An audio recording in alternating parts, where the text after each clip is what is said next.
बघा मित्रांनो, मी आज आपल्या अमरावती जिल्ह्यामध्ये आलेलो आहे. इकडं खरंच जर बघितलं आपल्या पूर्ण उन्हाळा झालेला आहे.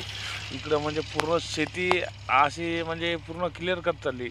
त्यांचं काडी कचरा आहे ते सगळं साफसफाई चालू आहे शेतीमधलं नंबर एक. आणि आपल्या इकडं जर म्हणलं तर आता सध्या हिरो आहे म्हणजे ज्वाऱ्या.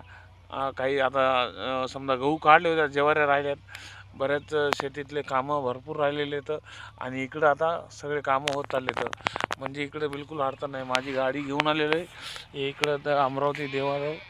इकडं सगळेजण बाहेरगावून बरेच भरपूर लोक आलेले आहेत आपल्या परभणी जिल्ह्यामधून. इथं आपले बोकडे कापायला जे नवस केलेले होते इथं भरपूर लोक आले. मी सुद्धा बोकडे घेऊन आलेलो आहे आणि 4 माणसं घेऊन आलेलो आहेत. इकडे फक्त नवससाठीच आलेलो आहे. इकडं बघा शेती कशा पद्धतीने कशी काय आहे काय नाही.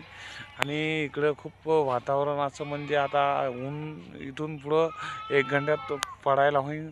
खूप असं डेंजर आहे इथं.